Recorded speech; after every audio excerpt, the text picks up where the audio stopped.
Hi everyone, this is Fahad Mirza and I welcome you to the channel.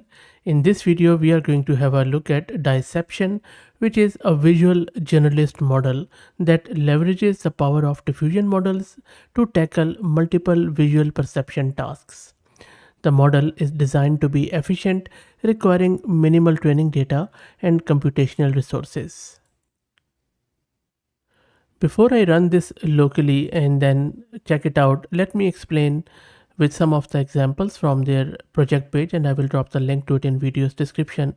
So here you can see that only one model, but it is solving a lot of tasks which are quite hard to do in one model, and we need many a times different models in order to accomplish that. So multitasking capability is really good, such as image segmentation and other sort of tasks, which I will explain shortly.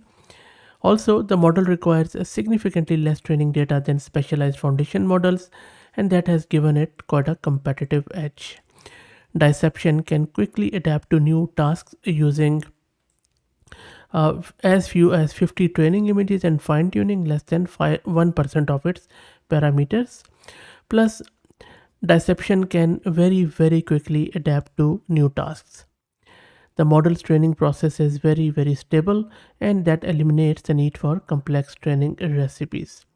Now, if you look here, there are a lot of tasks which it is being shown. For example, there is these are all the ones, and then if I scroll down, there is normal estimation and then image segmentation. So let me try to explain what exactly they mean. So if I'll just go down and I'll start explaining. Okay, so it's not there, so I'll just go up. There you go. So we have input image at the very left, and then these are the tasks: depth, normal point. Depth or depth estimation predicts the distance of object from the camera, creating a depth map of the scene, and that is what it is doing in this second column. Then we have normal estimation. This estimates the surface normal or orientation of objects in a scene, as you can see here. So through this you can understand the 3D structures. Third, not third, this if I this third is point segmentation.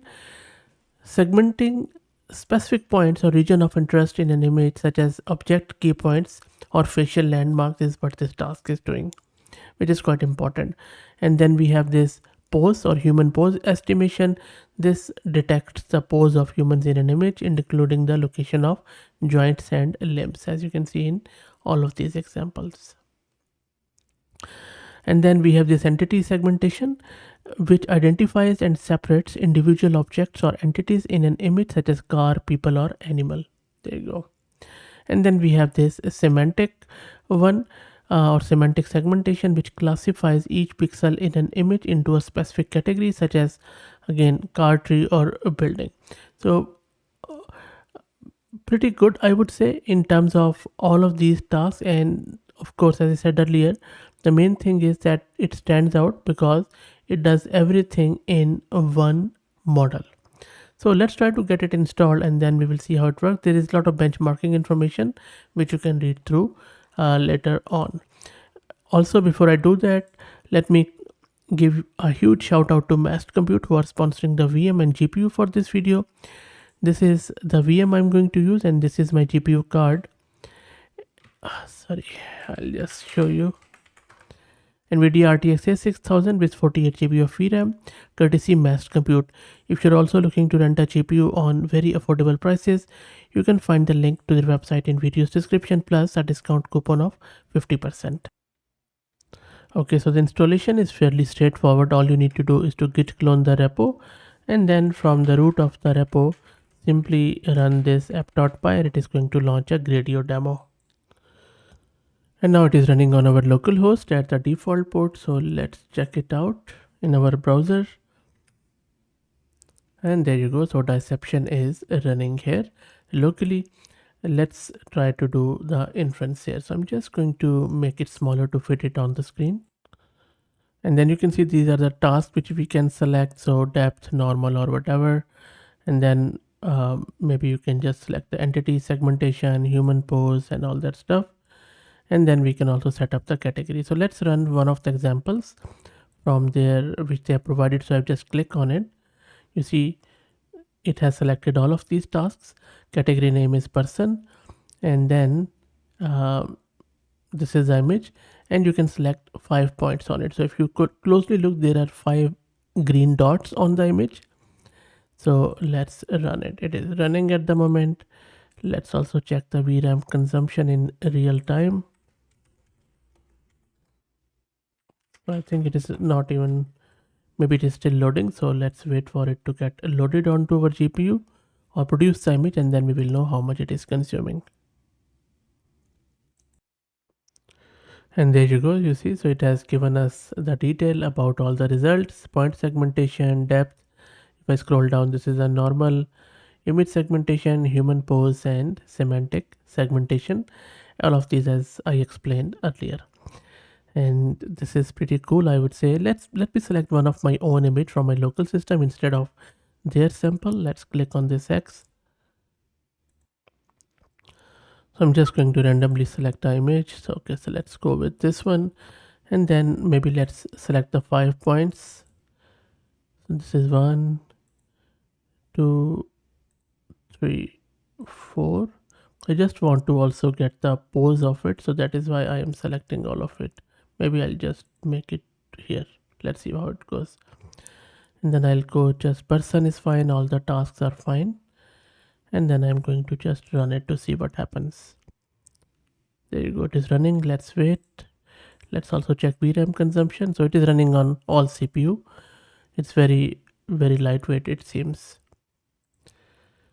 So let's wait for it to come back. And there you go, it has generated all of these. So you see, it looks pretty good. Point segmentation, human, the normal one is also good, and entity segmentation is good. This is the entity like chair, it has identified. Semantic is good, human pose is good. Yep, there you go. It looks quite good, I would say. These are the points. Pretty nice, I would say. And also for the non-human in image input, the pose results may have some issues. So I have also seen that. So we will check it out. So for example, maybe we will just go with this. I'm just checking what I can do. Maybe I'll just go with this car one. So if I just scroll up, you'll see there's a car and then all of the stuff there. Okay, I just clicked on it just to see what it is doing. Okay, nothing. I'm just going to run it. Let's wait for it. But there are some green points here and there on the tree and stuff. So let's see what it does. While it generates, let me also introduce you to the sponsors of the video, who are Camel AI. Camel is an open source community focused on building multi-agent infrastructures for finding the scaling laws of agents with applications in data generation, task automation, and world simulation. And I will also drop the link to their website in video's description. Okay, almost there. Shouldn't take too long now. And there you go. So there is a point segmentation point. So because there is only one tree, that is why it has just given us the point one. And then you can select up to 5, of course. Depth looks good, semantic look good, normal is also good, and entity is good. There you go. The fourth one is not there, but maybe that doesn't fit onto the, no, it does. So I just clicked on the image and now it has shown me the full image. Good. So look, pretty good, impressive model. Let me know what do you think about it. If you like the content, please consider subscribing to the channel. If you're already subscribed, please share it among your network as it helps a lot. Thank you for watching.